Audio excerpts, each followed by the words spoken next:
Financial markets పై పట్టు సాధించాలనుకునే వాళ్ళు Revanth conduct చేసే వెబినార్ కోసం ఈ నెంబర్ కి కాల్ చేయండి. నమస్తే, వెల్కమ్ టు సుమన్ టీవీ. నేను వెల్లి చక్రధర్. హెల్త్ ఇన్సూరెన్స్లో చాలామంది అడుగుతున్న క్వశ్చన్ ఏంటంటే అసలు హెల్త్ ఇన్సూరెన్స్ వల్ల లాభమా నష్టమా? ఇప్పుడు చూద్దామండి, గణనీయంగా మనం క్యాల్కులేషన్స్ చూసుకుందాం. చాలామంది చెప్పేది ఏంటంటే, ఒక మెట్రోపాలిటన్ సిటీలో కనుక ఉంటే, మీరు కనుక ఢిల్లీ, బాంబే, చెన్నై, హైదరాబాద్, బెంగళూరు లాంటి పెద్ద పెద్ద సిటీస్లో ఉంటే మనకి 5 lakhs పాలసీ వల్ల ప్రయోజనం ఉంటుందండి. కొంచెం అనూహ్యంగా 25 lakhs పాలసీ అయితే తీసుకుంటే మాత్రం మనకి సరిపోతుందని చెప్తారు. సో చూడండి, ఎంతమందికి 25 lakhs పాలసీ తీసుకోమని రికమెండ్ చేస్తారు చాలామంది, అది అంతవరకు బాగానే ఉంది. సో చూద్దాం, 25 lakhs పాలసీ తీసుకుంటే సగటు ఒక 35 yearsలో ఉన్న ఫ్యామిలీలో ఒక వైఫ్ అండ్ హస్బెండ్ కావచ్చు, ప్రీమియం ఎంత కట్టాల్సి వస్తుంది అని చూస్తే మనకి సగటున ఒక అడల్ట్, ఒక మ్యారేజ్ చేసుకుంటే 2 adults అంటారండి. మనం ఫర్ ఎగ్జాంపుల్ 2 adults తీసుకుని కంటిన్యూ అవుదామండి. ఎందుకంటే కొంతమందికి చిల్డ్రన్ 18 years రాగానే మళ్ళీ వేరే పాలసీ ఇవ్వాల్సి వస్తుంది.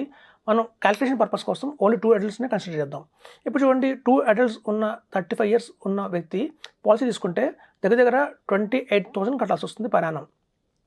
అది ఎప్పటిదాకా ఉంటుందంటే 40 years వచ్చేంత వరకే ఆ ప్రీమియం. ఎప్పుడైతే 40 years వచ్చాయో మళ్ళీ ప్రీమియం మారిపోతుందండి. ఎవ్రీ 5 yearsకి ఇండస్ట్రీలో ప్రీమియం అనేది మారిపోతుంటుంది మన ఏజ్ ప్రకారం. సో 35 years నుంచి 40 years వచ్చేంత వరకు 28,000 ఉంటుంది. మళ్ళీ 40 నుంచి 45 దాకా వచ్చేంత వరకు ప్రీమియం 29,000 అవుతుంది. కానీ ఎప్పుడైతే 45 దాటామో మన ప్రీమియం 10,000 పెరిగిపోతుంది. ఇది చాలామంది చెప్పరండి. ప్రతి 5 ఏళ్ళకి ఎప్పుడైతే 45 దాటారో ప్రీమియం అనూహ్యంగా పెరుగుతుంది. మళ్ళీ 55 రాగానే ప్రీమియం చాలా బాగా పెరుగుతుంది. సో ఇట్లా చూస్తే ఫస్ట్లో మనం స్టార్టింగ్ అయినప్పుడు తీసుకున్న పాలసీ తీసుకున్న 20,000 ఉన్నది కాస్త 29,000, అలాగే 38,000, 49,000, 65,000. ఎప్పుడైతే 60 to 65 years ఆ బ్రాకెట్లో ఉన్నామో మనం కట్టాల్సిన ప్రీమియం ఎంత అంటే 80,000 కట్టాల్సి వస్తుంది, సేమ్ 25 lakhs పాలసీకి. సో ఒక మనిషి కనుక ట్రావెల్ అయితే ఇన్నాళ్ళు కనుక కంపెనీ కడుతూ వస్తే ప్రీమియం ఈ లెక్కన ప్రతి 5 yearsకి పెంచుకుంటూ మొత్తం 10 yearsలో మనం కడుతుంది ఎంత అంటే 25 lakhs కడుతున్నామండి. అంటే తీసుకున్న పాలసీ 25 lakhs సమ్మేష్యూడ్కి మనం కట్టేది ఎంత తిరిగి అంటే 25 lakhs. ఇది కూడా మనం ఒక స్టాండర్డ్గా క్యాల్కులేట్ చేస్తే 75 ఏళ్ళగా కడుతున్నది.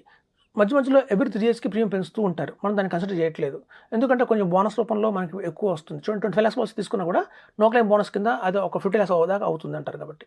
సో ఇంత మనం ఒకవేళ యూటిలైజ్ చేసుకోకపోతే, ఒకవేళ ఈ హెల్త్ ఇన్సూరెన్స్ అనేది యూటిలైజ్ చేసుకోకపోతే మనం ఎంత కడుతున్నామంటే దగ్గర 25 lakhs మనం కడుతున్నాం. సో కాబట్టి చాలామంది చెప్పేది ఏంటంటే, మా వచ్చిన కంప్లైంట్ ఏంటంటే, ప్రతి 100 మంది పాలసీ తీసుకుంటుంటే అందులో యూజ్ చేసుకుంటున్న వాళ్ళు 10 మంది ఉన్నారు. ఎవరైతే యూజ్ చేసుకోవట్లేదో వాళ్ళు 90 మంది ఉన్నారు. ఎవరైతే యూజ్ చేసుకోవట్లేదో ఆ 90 మందికి ఎంత బర్డెన్ అవుతుంది, ఎంత లాస్ అవుతుందంటే దానికి కారణం చెప్పలేము. సో కాబట్టి ఏంటంటే, దీనికన్నా ఆల్టర్నేట్ ఉందా అంటే మాత్రం చిన్న పేమెంట్ ఆప్షన్ వచ్చిందండి మార్కెట్లో. ఏంటంటే, ఎప్పుడైనా ఫస్ట్ 1 yearలో కనుక క్లెయిమ్ వచ్చినప్పుడు అందులో 50,000 రూపీస్ కనుక మేము బేర్ చేసుకుంటాము అంటే మాత్రం గణనీయంగా 50% డిస్కౌంట్ ఇస్తారు ప్రీమియంలో. అంటే చూడండి, మనం కట్టాల్సిన 28,000 బదులు కేవలం 14,000 రూపీస్ కడితే చాలు 2 adultsకి 25 lakhs కవరేజ్ వస్తుంది.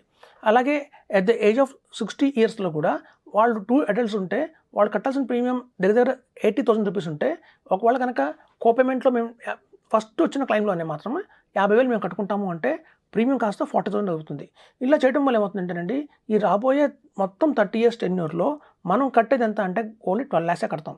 ఆ రిమైనింగ్ 12 lakhs కనుక మనం మ్యూచువల్ ఫండ్లోనో స్టాక్స్లో ఇన్వెస్ట్ చేసుకుంటే గణనీయంగా 1 crore దాకా వస్తుంది.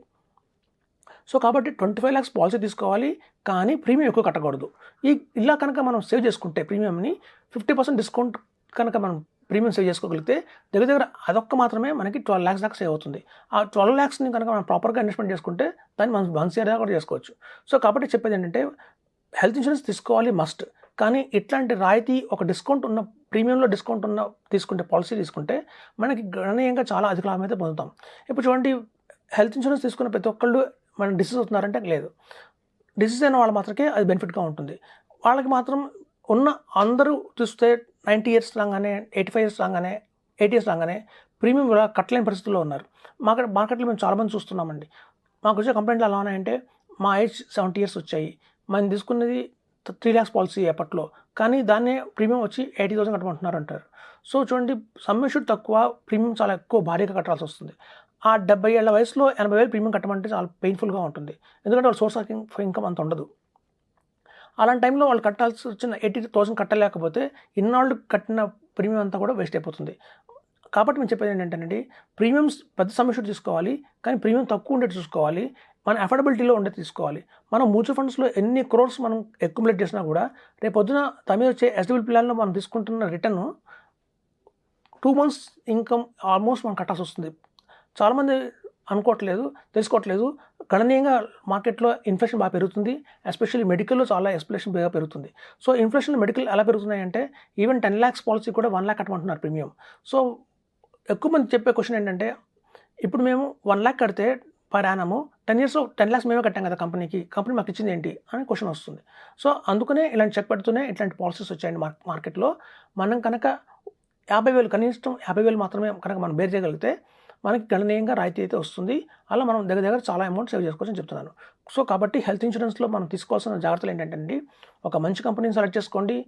ఎవరైతే క్లెయిమ్స్ బాగా ఇస్తున్నారు, అట్ ది సేమ్ టైం తక్కువ ప్రీమియం ఎక్కువ సమ్ ఇన్ష్యూర్డ్ కావాలి. చూడండి, చాలామంది కట్టలేక 10 lakhs పాలసీ 5 lakhs పాలసీ తీసుకుంటారు. ఎప్పుడైతే సమ్ ఇన్ష్యూర్డ్ 5 lakhs పాలసీ ఉందో దాని మీద ఎన్ని యాడ్ ఆన్స్ వాళ్ళు యాడ్ చేసినా కూడా బేస్ పాలసీ రూమ్ రెంట్కి ఎలిజిబిలిటీ ఇస్తుంది. సో మనం 5 lakhs అంటే కనుక 5,000 రూపీస్ రూమ్ ఎలిజిబిలిటీ వస్తుంది. కానీ ఇవాళ మనకు చూస్తే హైదరాబాద్లో కానివ్వండి, బెంగళూరులో కానివ్వండి, చెన్నైలో కానివ్వండి, ఒక మంచి కార్పొరేట్ హాస్పిటల్లో రూమ్ రెంట్ వచ్చి 8,000 రూపీస్ ఉంది. మినిమం 8,000 రూపీస్ ఉంది పర్ డే. సో కాబట్టి మనకి 10 lakhs అండ్ అబోవ్ పాలసీ ఉంటేనే సపోర్ట్ చేయగలుగుతుంది. కానీ ఇక్కడి నుంచి మనం నెక్స్ట్ 10 years 20 years తీసుకుంటే అది సరిపోదండి. ఆ రోజున 25 lakhs పాలసీ అంటే 25,000 రూపీస్ పర్ డే కూడా కాస్ట్ వచ్చిన టైం వస్తుంది. సో కాబట్టి ప్రాపర్గా ప్లాన్ చేసుకొని ముందు నుంచే ఈ నో క్లెయిమ్ బోనస్లు యాడ్ అవుతాయి. అలాగే మనకి ఏంటంటే సీనియారిటీ వస్తుంది. ఇలాంటి బెనిఫిట్స్ అన్నీ కూడా ఉన్నాయి కాబట్టి ఒక మంచి అడ్వైజర్ని సంప్రదించి తక్కువ ప్రీమియం ఎక్కువ సమ్ ఇన్ష్యూర్డ్ ఉన్నది పాలసీ తీసుకోండి. మీకు ఫ్యూచర్లో ఎటువంటి ప్రాబ్లం లేకుండా ఉంటుందని చెప్తున్నాను. Thank you. అంత చిన్నమ్మా.